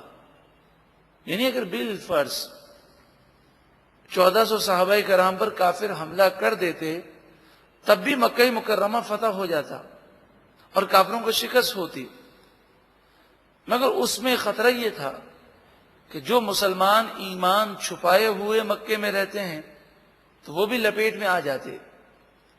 سنت اللہ التی قد خلت من قبل، یہ اللہ رب العالمین کا مقرر کیا ہوا وہ طریقہ ہے جو پہلے سے چلا آ رہا ہے کہ رب العالمین حق کو فتح عطا فرماتا ہے۔ وَلَن تَجِدَ لِسُنَّتِ اللَّهِ تَبْدِيلًا، اور ہرگز تم اللہ کے بنائے ہوئے طریقے کو تبدیل شدہ نہیں پاؤ گے۔ یقیناً حق کو فتح ہوتی ہے، سچ بظاہر وہ کڑوا ہے، جھوٹ میں وقتی آسانی ہے، جھوٹا آدمی ظالم بظاہر یہ محسوس ہوتا ہے کہ وہ سب کچھ کر رہا ہے، مگر آخر کار ظالم کو شکست ہے، آخر کار ظالم کے لیے تباہی ہے۔ ہم تو دنیا کے اندر دیکھ ہی رہے ہیں کہ جس نے جھوٹ سے کام لیا، دھوکے سے کام لیا، ظلم کیا، خود اسی کے ظلم نے اسے بالآخر تباہ کر دیا۔ ایک بزرگ آپ فرماتے ہیں، صاحب ہدایہ کے شاگرد ہیں، آپ اپنی کتاب تعلیم المتعلم میں لکھتے ہیں کہ تو انتقام لینے کی فکر نہ کر، تو دشمن سے بدلہ لینے کی فکر نہ کر، تو اپنا کام کرتا رہے، اس لیے کہ دشمن کی برائیاں خود اسے ہلاک کرنے کے لیے کافی ہیں۔ جو ظالم ہے، جو دشمن ہے، اس کی برائیاں خود اسے ہلاک کر دیں گی، تو اپنے کام میں لگا رہے۔ وَهُوَ الَّذِي كَفَّ أَيْدِيَهُمْ عَنْكُمْ، اور وہ ذات جس نے تم سے ان کافروں کے ہاتھوں کو روکا، وَأَيْدِيَكُمْ عَنْهُمْ، اور تمہارے ہاتھوں کو ان کافروں سے روکا، بِبَطْنِ مَكَّةَ، مکہ مکرمہ کی وادی کے قریب یعنی حدیبیہ کے مقام پر من بعد ان اظفرکم علیہم، باوجود اس کے اللہ تعالی نے تمہیں ان پر غلبہ عطا فرمایا۔ یہ 80 افراد تھے کہ جو ایک پہاڑی سے چوری چھپے نیچے اترے ہتھیار لے کر، اور مسلمانوں کے رخ آگے کی طرف تھے۔ ان کا یہ ارادہ تھا کہ یہ مسلمانوں کو پیچھے سے حملہ کر دیں، لیکن صحابہ کرام نے دیکھ لیا تو ان 80 افراد کو گرفتار کر لیا، اور گرفتار کر کے نبی اکرم صلی اللہ علیہ وآلہ وسلم کی خدمت میں آئے۔ اب مسلمان ان پر غالب آ چکے ہیں، اس جرم کی سزا میں ان کی سب کی گردنیں اڑا دی جائیں یہ ممکن ہے، مگر نبی اکرم صلی اللہ علیہ وآلہ وسلم نے ان سب کو آزاد کر دیا۔ اگر ایسا ہو جاتا اور مسلمان ان 80 افراد کو قتل کر دیتے تو پھر کافر بدلہ لینے کے لیے جنگ کرتے، اور پھر اس موقع پر مسلمانوں کو بھی جنگ کرنی پڑتی۔ اب ذی قعدہ کا مہینہ تھا، مسلمان عمرے کا احرام باندھے ہوئے تھے، حرم شریف میں ہیں، تین باتیں ہیں۔ پھر اس کے علاوہ جو ایک اور مسئلہ تھا وہ یہ تھا کہ مکہ اس صورت میں فتح ہو جاتا، مگر رہتی دنیا تک لوگ یہی کہتے کہ مسلمان عمرہ کرنے کے لیے آئے تھے اور در حقیقت وہ عمرے کے بہانے مکے پر انہوں نے حملہ کیا، کیونکہ حقیقت حال تو لوگ نہ جان سکتے۔ کافر یہ پروپیگنڈا کر دیتے کہ مسلمانوں نے پہلے تو احرام باندھ کر وہ مکے کے قریب آئے اور دھوکہ دے کر انہوں نے پھر مکے پر حملہ کر دیا، اور دنیا یہ نہ جانتی کہ مسلمان آئے تو عمرے کے لیے تھے۔ مگر جب کافروں نے 80 جاسوس بھیجے، مسلمانوں نے انہیں سزا دی تو پھر کافروں نے حملہ کیا۔ اس طرح کی بہت ساری باتیں تھیں، اور خصوصاً وہ بات کہ مکہ مکرمہ میں مومن ہیں جو اپنے ایمان کو چھپائے ہوئے ہیں، ان کا مکے سے نکلنا ضروری ہے اور ان کے ایمان کا اظہار کرنا ضروری ہے۔ وَكَانَ اللَّهُ بِمَا تَعْمَلُونَ بَصِيرًا، اور اللہ تعالیٰ تمہارے تمام کاموں کو دیکھنے والا ہے۔ هُمُ الَّذِينَ كَفَرُوا وَصَدُّوكُمْ عَنِ الْمَسْجِدِ الْحَرَامِ، وہ لوگ جنہوں نے کفر کیا اور تمہیں مسجد حرام سے روکا، وَالْهَدْيَ مَعْكُوفًا، اور قربانیاں روکی گئیں کہ مسلمان جب عمرے کے لیے آئے تو مدینہ منورہ سے اپنے ساتھ قربانیاں لے کر آئے۔ اَن يَبْلُغَ مَحِلَّ، ان قربانیوں کو روکا گیا کہ وہ اپنی جگہ نہ پہنچ سکیں، کہ حرم شریف پہنچنے سے ان قربانیوں کو بھی روکا گیا، اور مسلمانوں کو بھی عمرہ ادا کرنے سے روکا گیا۔ ان لوگوں نے کیا تو بہت برا کام، سزا انہیں فوراً ملنی چاہیے تھی۔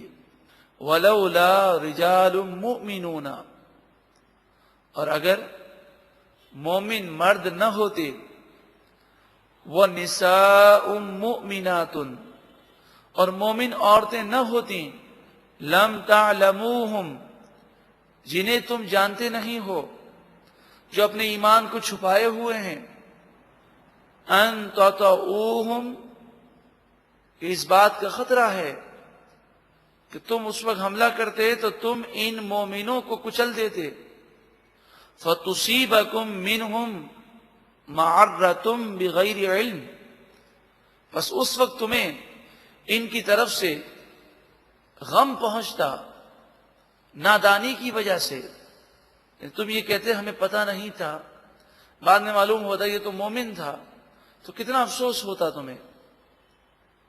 تو اگر یہ ساری باتیں نہ ہوتی تو ضرور اللہ رب العالمین حملہ کرنے کا حکم دیتا۔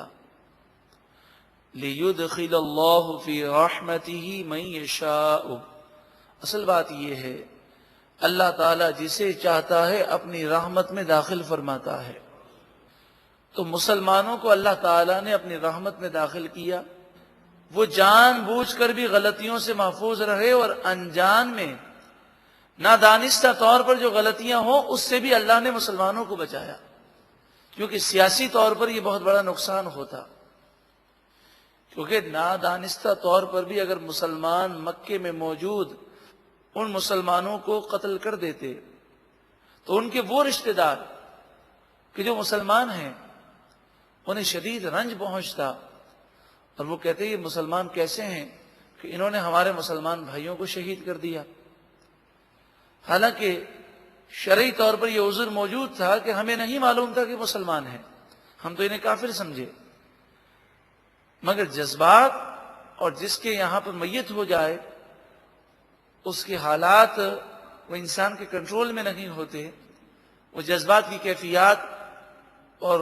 کچھ ایسے بھی ہوتے کہ وہ اپنے دین اسلام سے ہی پھر جاتے۔ اللہ رب العالمین نے اپنی رحمت میں مسلمانوں کو لے لیا اور نادانستہ بھی خطا سے انہیں محفوظ فرمایا۔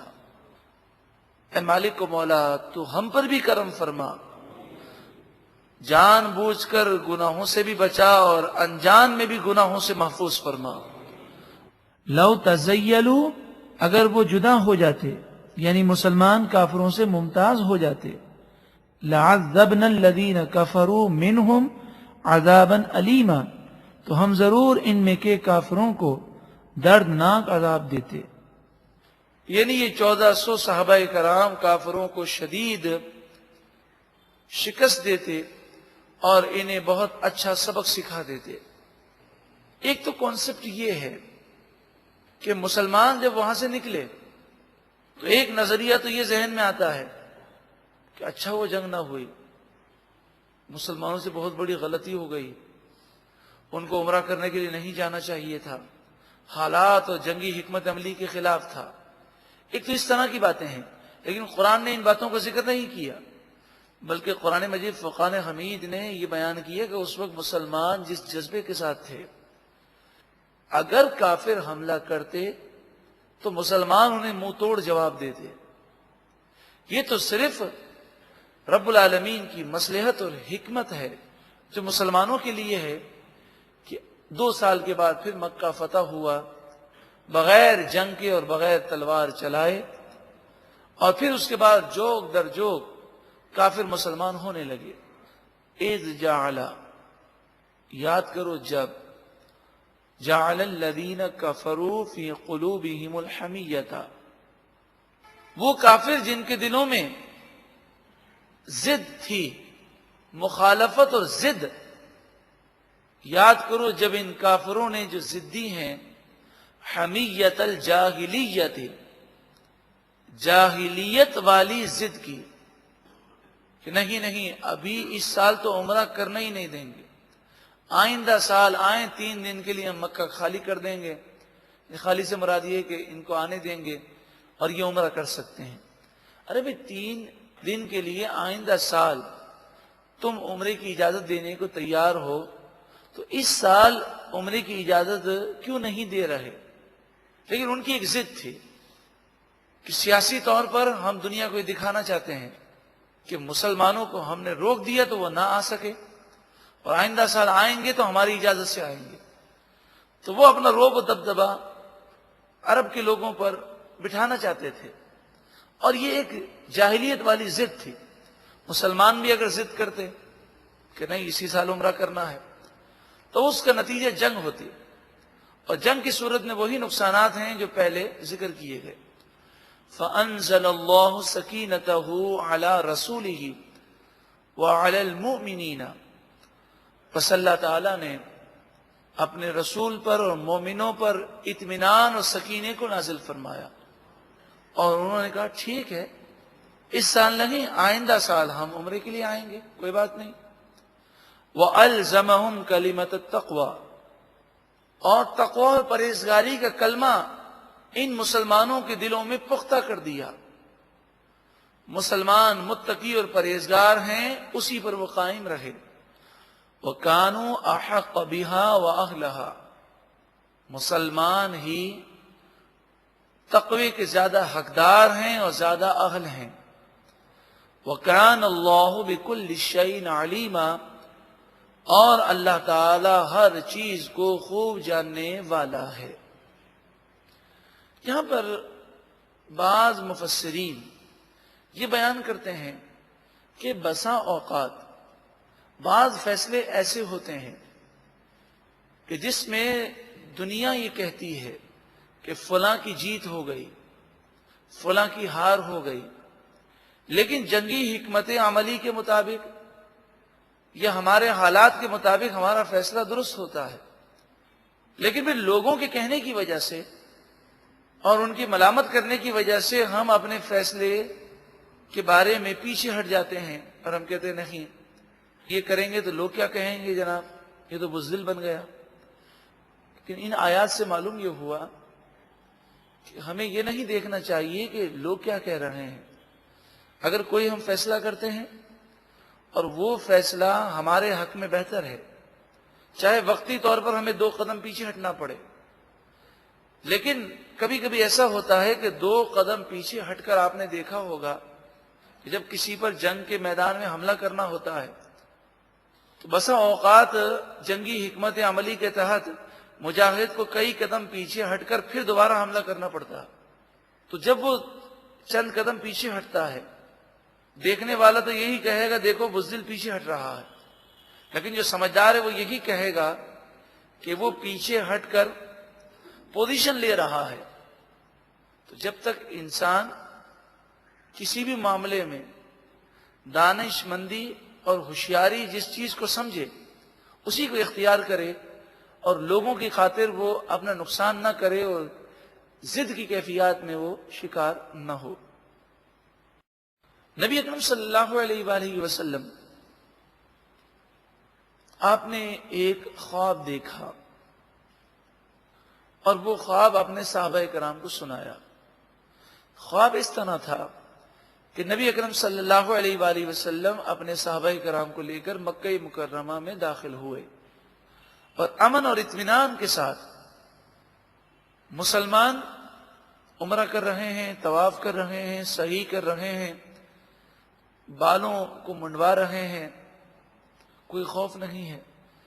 نبی اکرم صلی اللہ علیہ وآلہ وسلم نے جب یہ خواب سنایا تو صحابہ کرام یہ سمجھے تھے کہ ابھی جو ہم عمرے کے لیے نکلے ہیں اس خواب سے یہی عمرہ مراد ہے، لیکن جب وہاں پر پہنچے اور کافروں نے عمرہ نہ کرنے دیا تو منافقوں نے صحابہ کرام کا مذاق اڑایا اور کہا کہ تم تو یہ کہتے ہو کہ یہ نبی غیب کی باتیں بتاتے ہیں، ان کے خواب بھی وحی الہی ہوتے ہیں، تو خواب میں تو انہوں نے دیکھا تھا کہ مکے میں جا کر انہوں نے عمرہ کیا اور یہاں پر یہ عالم ہے کہ مسلمانوں کو مکے میں داخل ہونے سے روک دیا گیا۔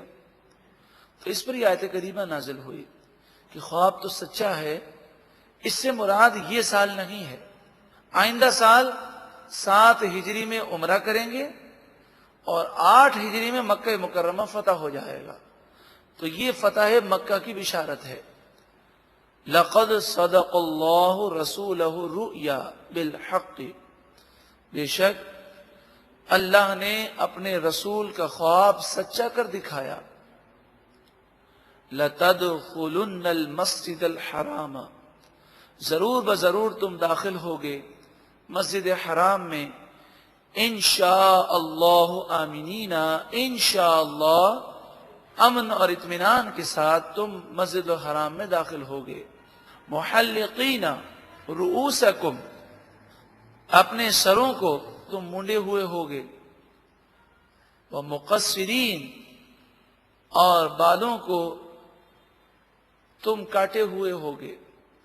مقصرین یہ تقصیر سے ہے کہ جب ہم عمرے سے فارغ ہوتے ہیں تو 2 چیزیں ہیں، ایک تو یہ ہے کہ سر منڈوا دیا جائے اور ایک یہ کہ اگر بال بڑے ہوں تو پھر سر منڈوایا نہ جائے بلکہ تمام جو سر کے بال ہیں ان کو کترا جائے، ان کو کینچیوں سے کاٹا جائے اور کم از کم سر کے 1/4 بال انگلی کے 1 پورے کے برابر کاٹ لیے جائیں، اسے تقصیر کہتے ہیں۔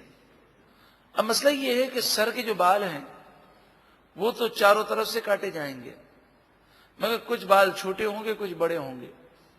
تو اس بات کا اگر اندازہ لگ جائے کہ جتنے بال بڑے تھے وہ ایک ایک پورے کے برابر کٹ گئے، ان بالوں کی تعداد سر کے چوتھائی بالوں کے برابر ہے، تو یہ تقصیر ہوئی، ورنہ یہ تقصیر نہیں ہوگی۔ صرف ایک یا دو لٹ کاٹ دینا یا کہیں سے وہ کینچی سے تھوڑے سے بال کاٹ دینا یہ جائز نہیں ہے، اور اس سے عمرے کی پابندیاں بھی ختم نہیں ہوتی۔ تو فرمایا تم اطمینان سے مسجد الحرام میں جاؤ گے، عمرہ مکمل کرو گے، پھر سر کے بالوں کو کاٹو گے یا سر کے بالوں کو تم منڈواؤ گے، یہ خواب بالکل سچا ہے، ان قریب ایسا ہوگا۔ لا تخافون، اس وقت تمہیں کوئی خوف نہیں ہوگا۔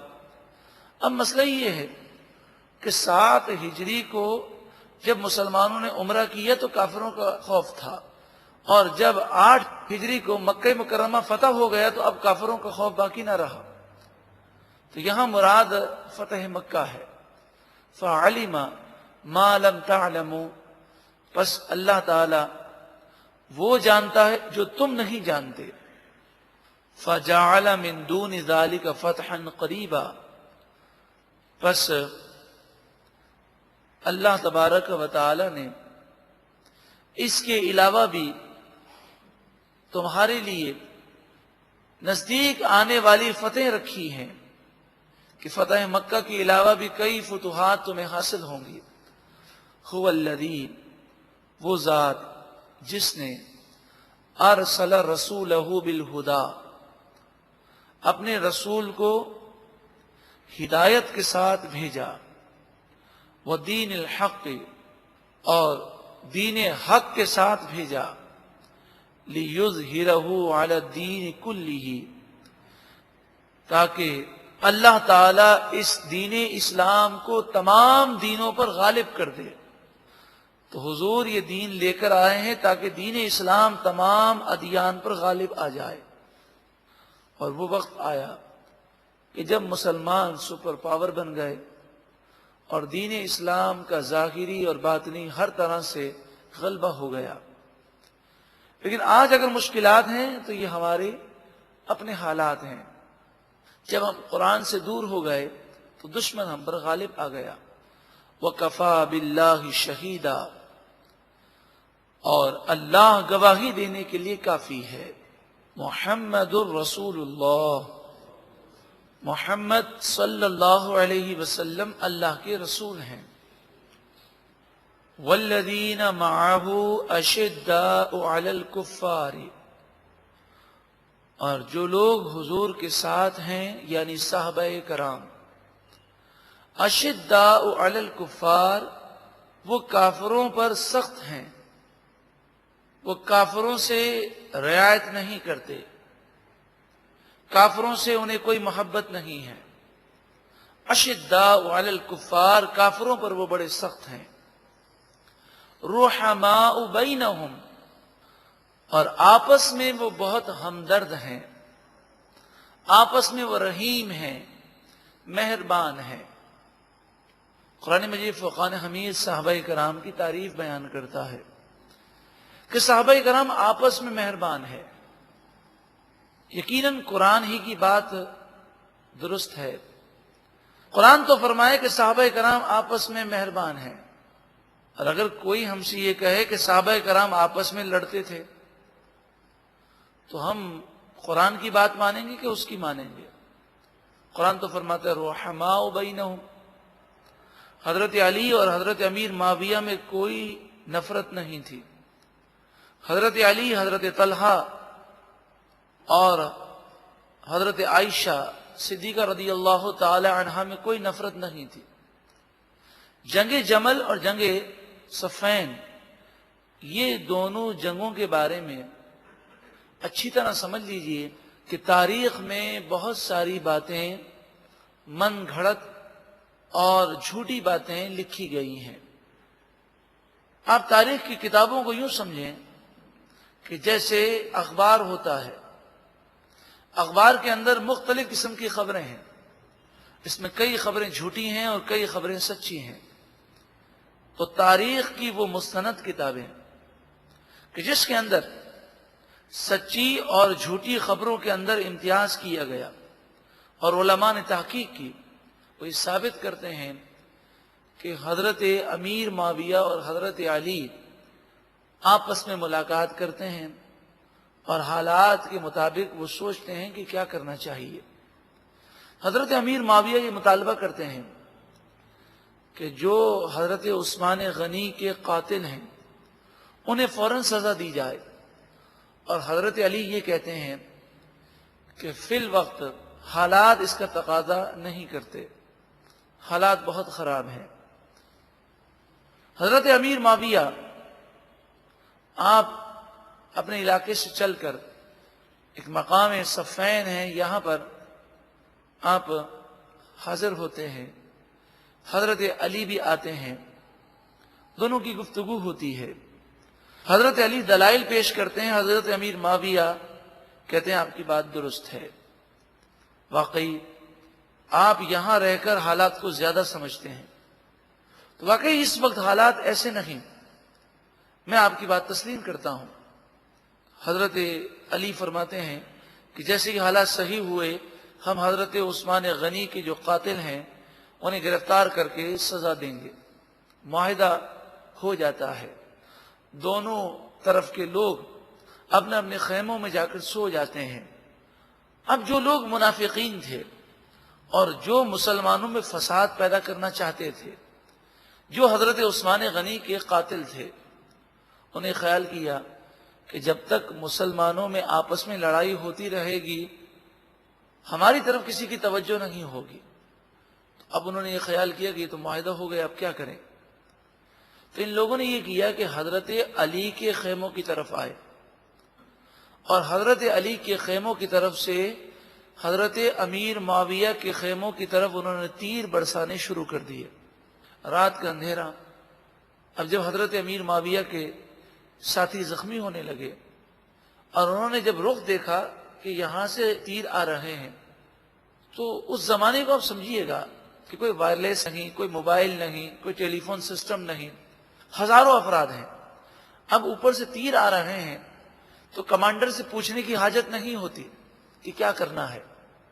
حضرت امیر معاویہ کے ساتھیوں نے جہاں سے تیر آ رہے تھے وہیں تیر برسانے شروع کر دیے کہ جو تیر مار رہے ہیں ان کا منہ توڑ جواب دیا جائے۔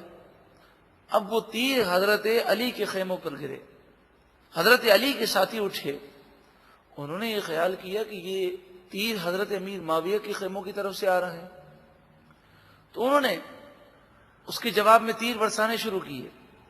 اب یہ غلط فہمی کا نتیجہ تھا، جب تک مسلمان اس سازش کو سمجھیں اس وقت تک کئی مسلمان شہید ہو گئے۔ یہ تو آپ اس طرح بھی سمجھے، اس زمانے میں جبکہ اس قدر سائنس نے ترقی کی ہے، جب بھی انڈیا اور پاکستان کی فوجیں آمنے سامنے کھڑی ہوتی ہیں تو ہر وقت دنیا کو یہی خطرہ محسوس ہوتا ہے کہ کبھی بھی جنگ غلط فہمی کی وجہ سے چھڑ سکتی ہے، کہ کوئی دشمن بھی ایک طرف سے گولی چلا دے گا، دوسرا اس کا جواب دینا ضروری سمجھے گا۔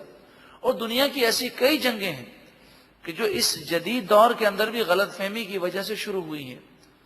وہ دور جس میں سامنے سے اگر تیر آ رہے ہیں تو بچاؤ کی ایک ہی صورت ہے کہ تیر مارنے والے کو ہلاک کر دیا جائے۔ تو اس طرح ان منافقوں نے اور سازشیوں نے ایک جنگ کروا دی۔ اسی طرح جنگ جمل، جمل اونٹ کو کہتے ہیں۔ حضرت عائشہ صدیقہ رضی اللہ تعالی عنہ حضرت علی رضی اللہ تعالی عنہ سے ملاقات کے لیے نکلی کہ حضرت علی سے بات کریں کہ آپ عثمان غنی کے قاتلین کو سزا کیوں نہیں دے رہے، کیا آپ کے ساتھ مشکلات ہیں؟ تو جب حضرت علی اور حضرت عائشہ صدیقہ رضی اللہ تعالی عنہا کا آمنا سامنا ہوا تو اس وقت ان منافقوں نے یہ خیال کیا کہ موقع بہت اچھا ہے۔ حضرت عائشہ کے ساتھ جو لوگ تھے ان کے اندر یہ گھس گئے اور انہوں نے یہاں سے تیر اور تلواریں چلانی شروع کر دی۔ تو اب ہوا یہ کہ حضرت علی رضی اللہ تعالی عنہ کے ساتھیوں نے مقابلہ کرنے کی کوشش کی، اور جب کوئی فوجی لباس نہ ہو، اپنے اور پرائے کا معلوم نہ چل سکے، اور بہت قریب قریب لشکر ہوں، تو اس زمانے میں ایسا ہوتا تھا کہ جب جنگیں شروع ہوتی تھیں تو بسا اوقات اپنے ہی ہاتھوں اپنا آدمی جو ہے وہ شہید ہو جاتا تھا. تو یہ اچانک سے جو جنگ شروع ہو گئی، اس وقت مجاہدین نے کوئی اپنے کوڈ ورڈ مقرر نہ کیے تھے، تو اس لیے سمجھ نہیں آ رہی تھی کہ منافقین کون ہیں اور مسلمان کون ہیں، کون ایسے لشکروں میں فسادی گھس گئے ہیں. تو حضرت عائشہ صدیقہ رضی اللہ تعالی عنہ اونٹ پر سوار ہوئی، اور اونٹ پر سوار ہو کر انہوں نے لوگوں سے کہا کہ تمہیں رسول اللہ صلی اللہ علیہ وسلم کی زوجہ کا واسطہ، یعنی میں تمہاری ماں ہوں، میری موجودگی میں تم لڑتے ہو. تو آپ نے جب ہاتھوں سے اس طرح لوگوں کو روکنے کی کوشش کی تو وہ آواز لوگوں تک نہ پہنچ سکی. تو لوگ یہ سمجھے کہ حضرت عائشہ اپنے ساتھ جو لوگ ہیں انہیں وہ جنگ کے لیے ابھار رہی ہیں. تو تاریخ کے بعض ظالموں نے یہ جھوٹی بات لکھ دی کہ حضرت عائشہ نے اونٹ پر کھڑے ہو کر اپنے ساتھیوں کو جنگ کے لیے ابھارا. ایسی کوئی بات نہیں تھی. پھر جب جنگ کسی طور پر رکنے کو تیار نہ تھی، لوگ حضرت عائشہ کو دیکھتے اور اس کا وہ دوسرا مطلب لیتے، اور وہ حضرت عائشہ کو دیکھ کر مزید جوش میں آتے. تو پھر حضرت عائشہ صدیقہ رضی اللہ تعالی عنہا نیچے اترنے کی کوشش کرتی، لیکن جنگ کی وجہ سے اونٹ بیٹھنے کو تیار نہ تھا. تو پھر ایک ہی صورت سمجھ میں آئی کہ اونٹ کی ٹانگیں کاٹ دی جائیں. اونٹ کی جب ٹانگیں کاٹی گئیں تو یہ اونٹ نیچے آ گیا، اور حضرت عائشہ صدیقہ رضی اللہ تعالی عنہا جب نیچے تشریف لائیں تو جنگ ختم ہو گئی. اس موقع پر حضرت علی نے بھی افسوس کیا، حضرت عائشہ نے بھی افسوس کیا، اور جو مسلمان تھے وہ بھی شدید رنج میں مبتلا ہوئے کہ دشمن ہماری فوجوں میں گھس کر انہوں نے موقع سے فائدہ اٹھا لیا. تو یہ سارے واقعات دشمنوں کی سازشوں کی وجہ سے وقتی طور پر غلط فہمی کا نتیجہ تھے. ہرگز ان میں کوئی آپس میں نفرت یا بغض نہیں تھا. رحماء بینہم، یہ نبی کے صحابہ کرام آپس میں ایک دوسرے سے محبت کرنے والے، ایک دوسرے پر مہربان ہیں. تراہم رکعا سجدا، تم انہیں دیکھتے ہو رکوع کرتے ہوئے، سجدہ کرتے ہوئے. یبتغون فضلا من اللہ، یہ اللہ کے فضل کو تلاش کرتے ہیں، ورضوانا، اور اللہ کی خوشنودی کو تلاش کرتے ہیں. سیماہم فی وجوہہم من اثر السجود، ان کے چہرے دیکھو، ان کے چہروں میں سجدے کے آثار ہیں، سجدے کا نور ہے. سجدے کے آثار سے مراد وہ نہیں ہے کہ سجدہ کرنے سے پیشانی پر نشان بن جاتا ہے، یہ مراد نہیں ہے، بلکہ سجدوں کے آثار سے یہ مراد ہے کہ جب بندہ تہجد پڑھتا ہے اور نماز پابندی سے پڑھتا ہے تو اس کا چہرہ نماز کے نور سے منور ہوتا ہے. اور کل بروز قیامت حدیث پاک میں ہے کہ جو مقامات وضو کے ہیں اور جس مقام پر انسان سجدہ کرتا ہے، سجدے کے اعضاء، یہ کل بروز قیامت نور سے چمک رہے ہوں گے. ذالک مثلہم فی التوراۃ، یہی مثال ہے ان کی توریت میں. ومثلہم فی الانجیل، اور یہی مثال ان کی انجیل میں ہے. یعنی مراد یہ ہے کہ توریت اور انجیل میں صحابہ کرام علیہم رضوان اور حضور کی مثال یہ بیان کی گئی. وہ مثال آگے آ رہی ہے. کزرع، جیسے ایک بیج. زرع کے معنی کھیتی ہے، یہاں مراد بیج ہے. آپ بیج بوتے ہیں. اخرج شطأہ، وہ بیج سے کونپل نکلتی ہے، بیج سے باریک سی ایک ہلکی سی باریک سی ٹہنی نکلتی ہے جو زمین کو پھاڑ کر ایک پودے کی شکل میں اوپر آتی ہے. شطأہ، وہ پودے کی ابتدائی شکل کہ بہت نرم ہے، باریک ہے. فآزرہ، پھر وہ باریک سی ٹہنی وہ مزید بڑھتی ہے. فاستغلظ، پھر وہ موٹی ہو جاتی ہے. فاستوى على سوقه، پھر وہ اپنی پنڈلی پر یعنی اپنے وہ تنے پر کھڑی ہو جاتی ہے. یعنی بیج جب بوتے ہیں تو اس سے جو پودا پیدا ہوتا ہے وہ بہت کمزور ہوتا ہے، لیکن پھر وہ درخت بن جاتا ہے، اس وقت وہ بہت مضبوط ہوتا ہے. یعجب الزراع، کھیتی میں بیج بونے والا اس کھیتی کو بہت اچھا سمجھتا ہے، اس پر وہ خوش ہوتا ہے. اسی طرح حضور اقدس صلی اللہ علیہ وآلہ وسلم کے دین کا معاملہ ہے کہ نبی اکرم صلی اللہ علیہ وآلہ وسلم نے دین اسلام کے پیغام کو پہنچایا. ابتدا میں دین اسلام کے ماننے والے بہت کم تھے، اور پھر صحابہ کرام کی تعداد بڑھتی گئی، اور ان صحابہ کرام کی تعداد کو ایک تناور درخت سے تشبیہ دی گئی ہے کہ انہوں نے دین اسلام کو مضبوط کر دیا، اور پھر وہ مضبوط تنا اپنے اوپر پتوں کو، پھولوں کو اور پھلوں کو اٹھائے ہوئے ہے. کوئی ہوا اس درخت کو ختم نہیں کر سکتی. اسی طرح حضور کے دین اور صحابہ کرام کی مثال ہے. لِيَغِيظَ بِهِمُ الْكُفَّارِ، تاکہ ان کے ذریعے کافر جلیں. صحابہ کرام نے دین اسلام کو مضبوط کیا، اور جیسے جیسے دین اسلام مضبوط ہوتا گیا کافروں کی جلن میں اضافہ ہوتا گیا. وعد اللہ الذین آمنوا وعملوا الصالحات منہم مغفرۃ واجرا عظیما، اللہ تعالی نے ان لوگوں سے وعدہ فرمایا کہ جو ایمان لائے اور انہوں نے اچھے عمل کیے کہ ان کے لیے اللہ کی طرف سے مغفرت ہے اور بڑا اجر ہے. سورہ فتح مکمل ہوئی. رب العالمین اس کی ساری برکتیں ہم سب کو عطا فرمائے.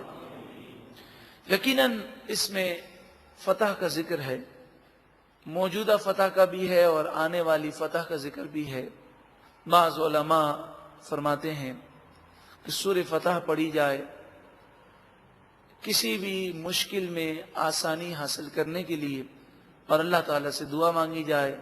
رب العالمین دعاؤں کو قبول فرمانے والا ہے. اس میں کوئی وقت کی قید نہیں. جب بھی آپ بہت زیادہ پریشان ہوں یا کسی معاملے میں آپ فتح چاہتے ہوں تو سورہ فتح پڑھ لیجئے.